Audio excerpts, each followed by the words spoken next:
Добро утро и од мене, за некого веќе добар ден, за сите оние кои што се расположија во утринските часови со моите колеги од Ја сакам Македонија, а сега во продолжение следува магазин 10 часот е вистинско време за едно ново дружење, овој пат со професионалниот танчер Лука Ѓоргиевски, кој што ни ги раскажува впечатоците од патувањето во Русија, а ни најавува и што ќе се случува на Академијата во Ротердам, за љубовта кон модерниот танц, за неговите патувања, за наградите, за сето во продолжение, па затоа останете со нас да дознаете повеќе околу неговите представи и успеси.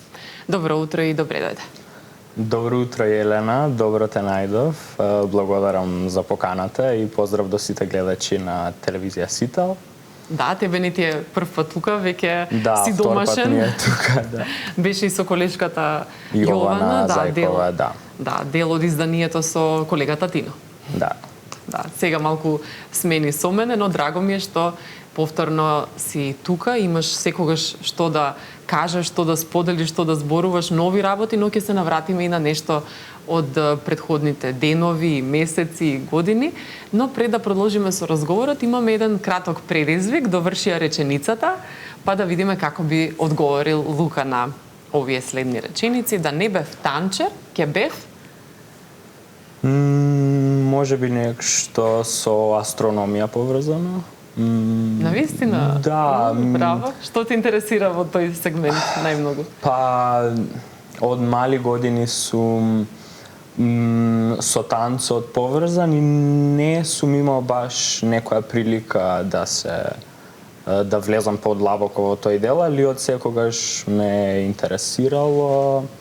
Сум имал многу енциклопедии, да од секогаш ме интересирало тоа. Да, браво, интересно. Ето те фасцинираат и други работи, освен танцот, иако немаат нели допирни точки, сепак е нешто поразлично, но убаво кога имаш и повеќе желби, и познавања, страст и кон нешто друго. Себе си за 5 години се гледам во Европска танцова компанија, после завршување на моите студии секако. После Ротердам? Да, се гледам како развиен танчер, што е свесен за телото, за што прави, има јасни цели и се гледам многу среќен за 5 години. Тоа е најбитно. Нели, каде и да си, да си среќен, да си исполнет од внатре.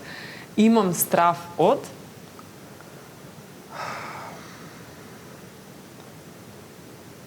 Постои ли нешто што... Да, имам стравови. Имам страв од повреди. Да.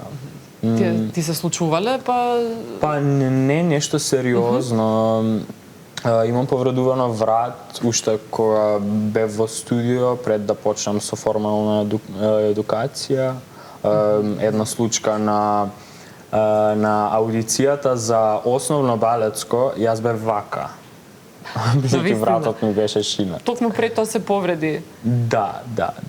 Аха, а се повреди исто додека нешто пробуваше, вежбаше или? Нешто од кичмата предизвикано, не знам што беше и имав многу флексибилна кичма до пред тоа и некако после таа повреда вака.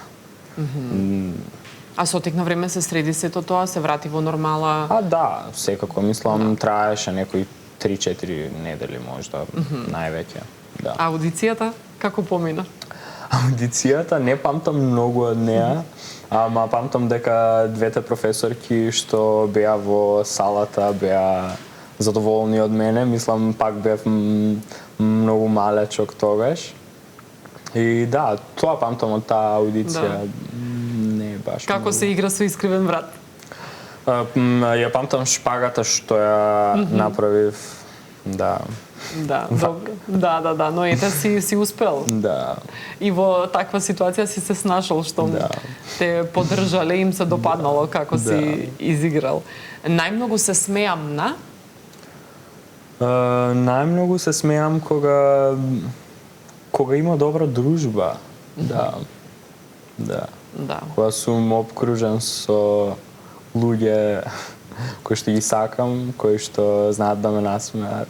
Многу се смеа. Тоа се често луѓе од професијата или приватно се дружиш со некои луѓе кои што се сосема различни во тој поглед од тебе? Моите најблиски другари се од класата на мојата драга професорка Елена Антонова Петровиќ. Исто така имам и другари од интернат.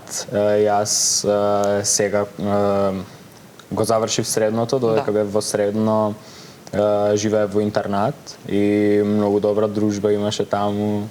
Многу добри луѓе запознав и да, за секогаш ќе ми бидат тука. Да, убаво е кога остануваат тие контакти, нели, и понатаму и сеќавањата спомените. Па што од сите тие спомени и сеќавања ќе понесеш со себе и во Ротердам? На академијата на која што ќе бидеш, нели, од септември? Се ќе понесам, се ќе ми фали. Не можев да го преплакам средното кога го завршив. Ама знам дека ме чекаат многу убави ствари и многу сум возбуден за се што следи, иако е тешко да се пуштам од тоа што некогаш било. Да, но веројатно ќе се враќаш и понатаму, ќе доаѓаш, ќе ги посетуваш сите пријатели. Дали е точно дека во втора година директно одиш во Ротердам од целата таа академија? Како стигна до втора година, ја прескокна првата и веќе ни раскаже што се случило за да и како, нели, те примиле токму на таа академија? Да, јас во март, на 23 и 24 март ми беше аудицијата во Ротердам, во Кодарц, Универзитет на уметности. Првиот ден беше многу пократок, бидејќи имаше многу повеќе кандидати. Над 1000 поделени во повеќе групи. После првиот ден влегов во вториот ден во финалето. Првиот ден беше исполнет со час по класичен балет и современ танц, исто импровизација и другото беше чекање за резултати, дружба, запознавање со сите кои што беа таму. Кога влегов во финале, бев пресреќен, мислам, бидејќи многу малку луѓе влегоа во финале, можеби 25 од таа аудиција. Од голема конкуренција. Да.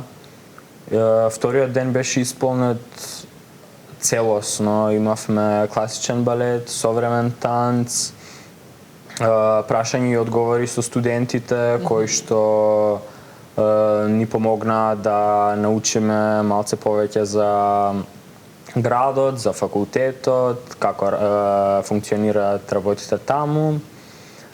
Исто имаше презентација на сола и репертоар, многу репертоар, 3 различни кореографии имаше. И да, после вториот ден, на крајот на вториот ден, имаше интервју со сите кандидати кои што го имаат поминато финалето. Тие дури на финалето сечеа луѓе. Аха, и тогаш ги бира пак најдобрите. Да, некои 12 од таа аудиција ги поминавме сите кругови и отидовме во таа финална селекција. И на интервјуто добив многу добар фидбек од координаторката на танцовата академија. Интервјуто траеше доста долго, беше можеби некои 20 минути, пола саат. И таму одлучија дека во втора година ќе одиш директно? Па таму Таму го предложија, ме праша дали би сакал,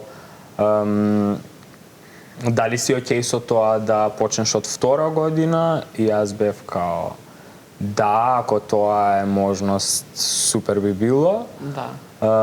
Тие ми рекоа дека многу и се допаднав, дека и се допаѓа како сум едуциран, дека си го знам телото, и во тие 20 минути, пола сат стигнавме да направиме муабет за многу ствари, за све што треба, за да она ме запознае мене. Да. И да. Одлично, значи од септември те чека нов предизвик, таму ќе бидеш неколку години, така и ќе продолжиш и да работиш, како што спомна, во нека компанија, потоа би продолжил да работиш. При мен сум во втора година, тоа значи дека го губам главниот предмет од прва година, што малце ми е жал, ама знам дека ќе надокнадам со све што ме следи. Да, втора, трета, четврта, така. Да, да. Првата година е исполнета со греам техника, тоа е главното нешто кое што се прави во прва година. Марта Греам е прочуена како мајката на модерниот танц, има создадена техника и неверојатен кореограф, многу дела има направено.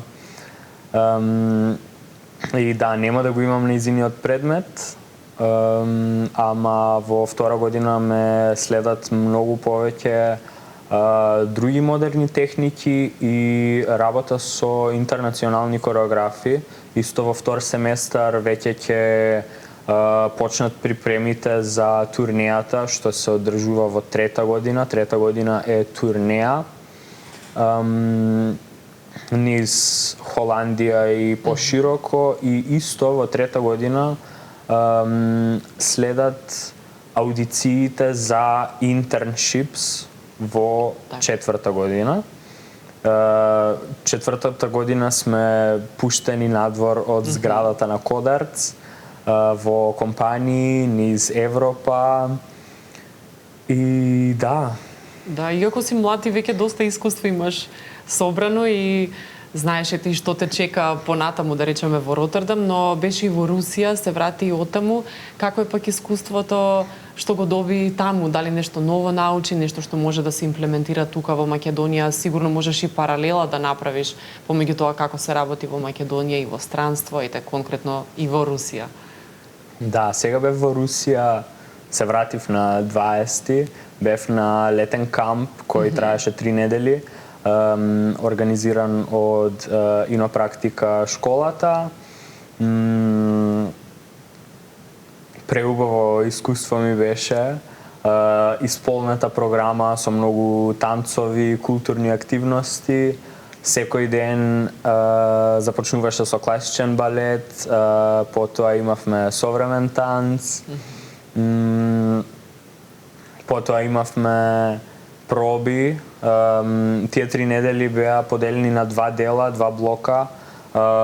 Првата недела и пол работиш со еден кореограф, втората недела и пол со друг кореограф, и мене ми се падна двајца многу различни кореографи, и многу ми е мило што го доживеав ова искуство, бидејќи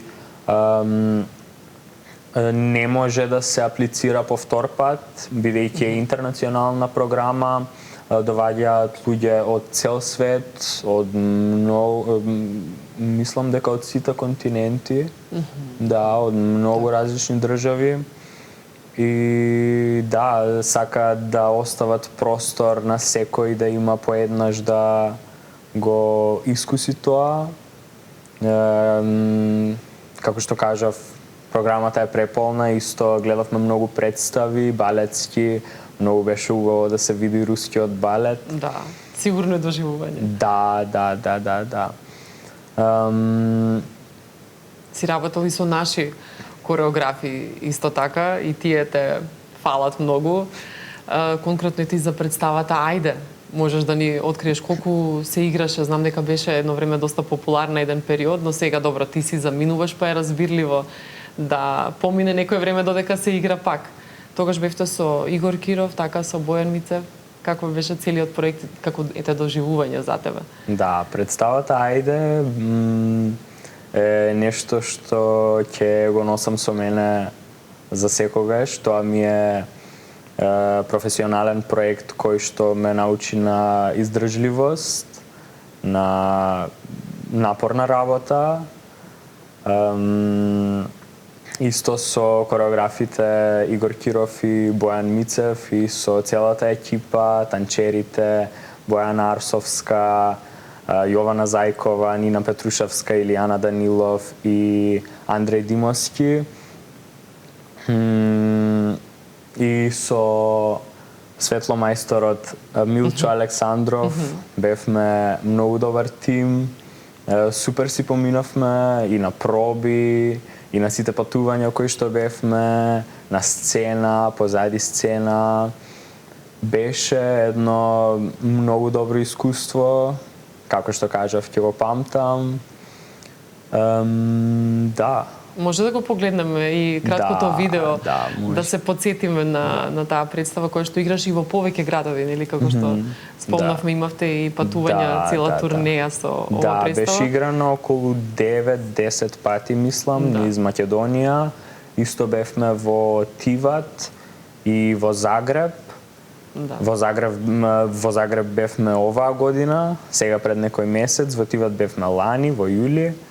И да. Да, ете ќе се навратиме малку, ќе се подсетиме, па ќе прокоментираме повторно за Ајде.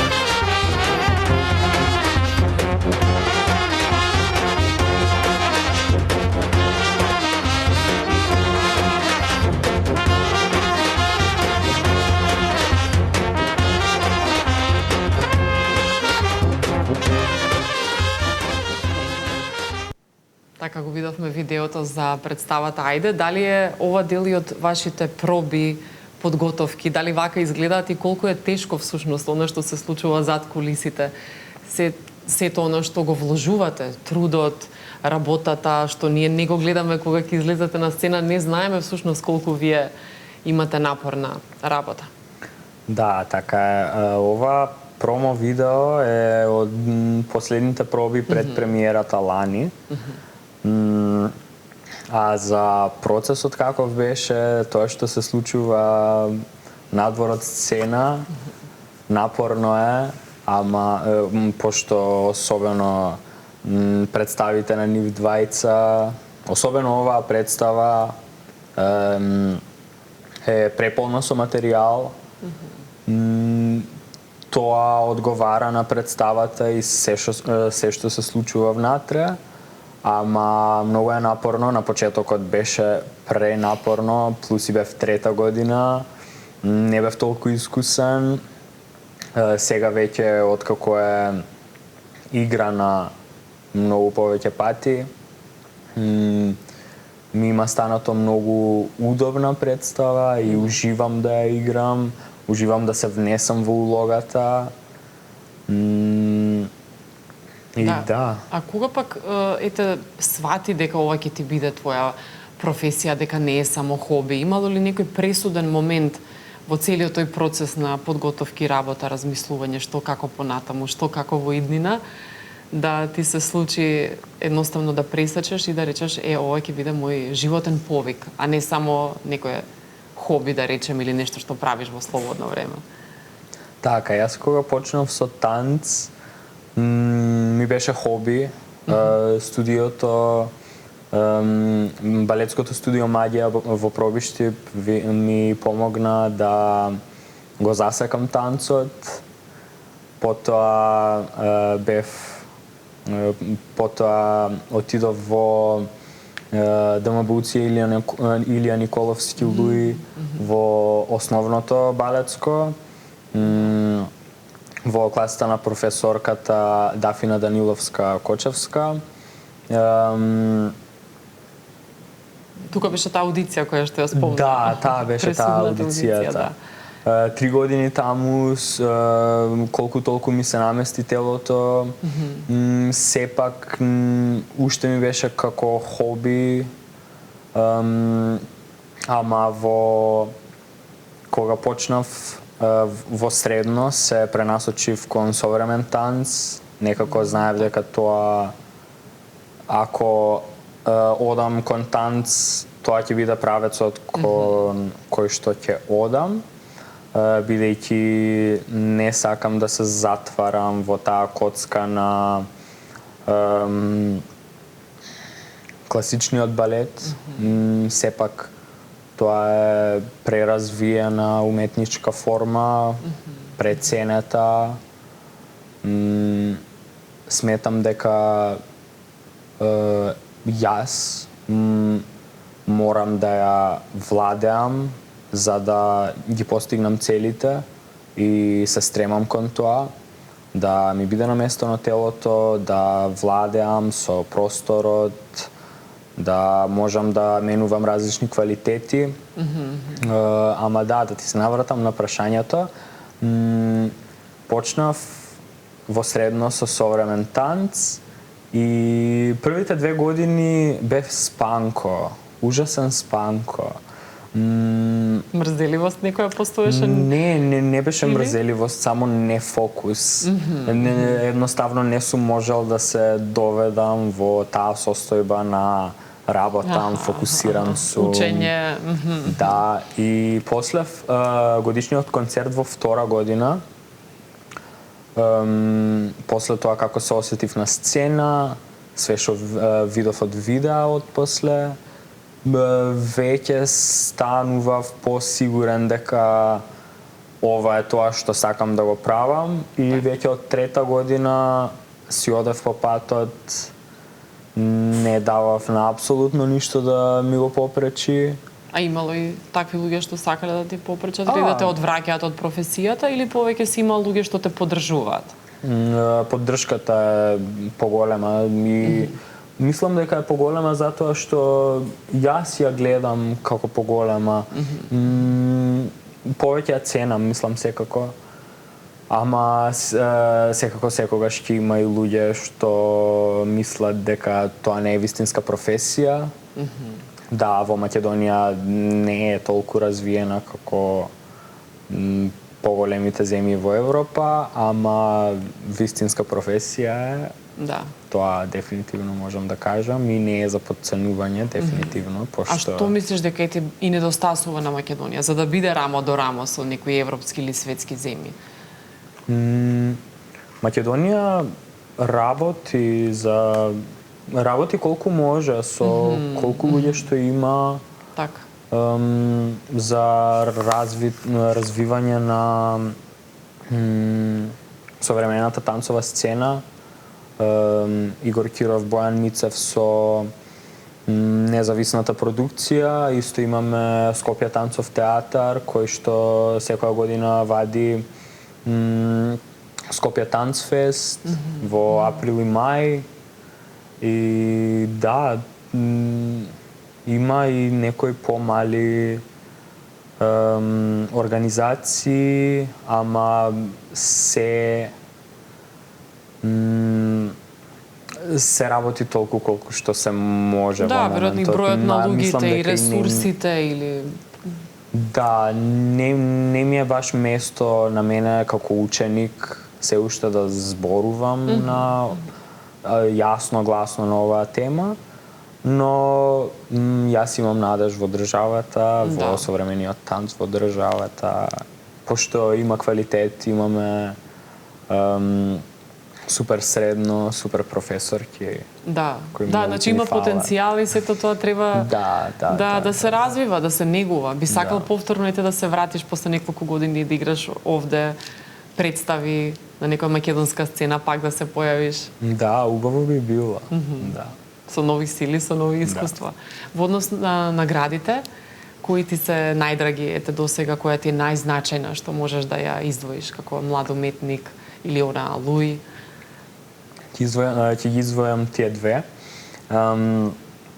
Наградата Луи како за најуспешен ученик во балетскиот оддел ја добив во декември. А наградата Ѓорги Македонски ја добив од Фестивал за класичен балет и модерен танц сега во јуни. И да, многу сум благодарен. Тие беа за нешто конкретно награди или за твоето севкупно досегашно за моето појавување? Да, за целата работа која имам сработено во последните неколку години, целиот труд вложен. Да. Имало ли можеби моменти кога си рекол себе си, ете, не можам повеќе? Дали е тоа некое физичко или ментално, умствено исцрпување? Бидејќи знаеме, ете, и пред малку зборувавме и за тој долг процес на работа, па проби, па телото некогаш можеби не те слуша доволно или си уморен, едноставно ти се спие, од било кои причини да си сакал да се откажеш. Ти си кажа од прилика све, морам да признам.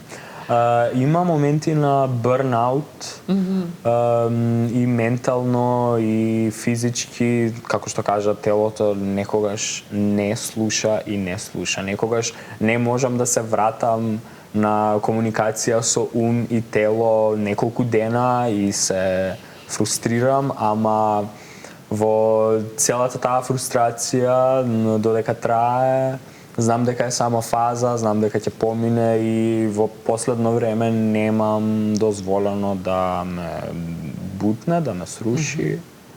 А можеби некогаш и ние не го слушаме телото. Можеби телото ти кажува убаво. Да, а ти не го слушаш. Секако и тоа, го форсираш. Распоредот е тој, мора да се слуша распоредот пред се. Да, ете во текот на некој месец или во една цела година, кога имаш време за одмор, ете да не правиш ништо, да не играш, да не танцуваш, си земаш ли така оддишка, некоја пауза? Да едноставно не танцуваш? Целосно не, ама тегнење, некој краток час, класика, нешто мора да се движи. Целосен одмор не си дозволувам, не е во мене тоа. Нема простор. Морам да се движам. Да, пред самиот крај уште би те прашала што би им порачал на оние млади кои што допрва почнуваат да се занимаваат со оваа професија или сакаат да се запишат, можеби, па се колебаат дали да запишат средно или факултет, дали ова вистинска професија или не е вистинска професија и со секакви совети и критики од околината, нели, што се борат. Што би им кажал ти? Би им кажал дека ако доволно сакаат, ако се спремни на макотрпна работа, бидејќи не е лесно, особено за женски не е лесно. Зашто особено за... Конкуренцијата е многу поголема. Аха, така. Сепак јас како машко, да, имам повеќе простор и има недостаток на машки, можеби не толку во странство, али тука секако дека да. Многу работа ќе донесе успех и би рекол да не се брза со напредокот, да се работи постепено, да, со труд, ама континуирано. Многу да се сака, тоа е најбитно. И иако фокусот и поставувањето, ставот дека сакаш тоа да го правиш, ако се уште има нема дојдено, ќе дојде ако се работи правилно. Па и кај тебе така дошло, нели? Да, Не на самиот почеток. Правилниот мајндсет, само треба да се сака и да се ужива, Јас многу уживам додека танцувам. А што е поубаво тоа да ја работиш работата што ја сакаш? Да, токму затоа уживам да танцувам. Затоа сакам да го правам тоа, затоа ќе направам се што можам за да го извадам најдоброто од себе додека уживам. Се надевам дека твоите пораки и твоите совети искрено ќе допрат до оние млади кои што допрва почнуваат со ова или сакаат да се занимаваат и верувам дека ќе им помогне, ќе ги охрабри, дека твојата приказна ќе ги инспирира и останатите. Ти посакувам многу успеси понатаму, па да се видиме кога ќе се вратиш од Ротердам. Ти благодарам многу. Ти благодарам исто за поканата. Поздрав до сите гледачи и толку од мене.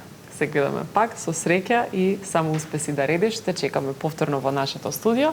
А вие, драги мои, останете на Сител, бидејќи следува песната од Бојана Арсовска, нешто најново, која што инаку, како што знаете, е и танчерка, и пејачка, колешка на мојот денешен гостин Лука. Од мене довидување и убав викенд.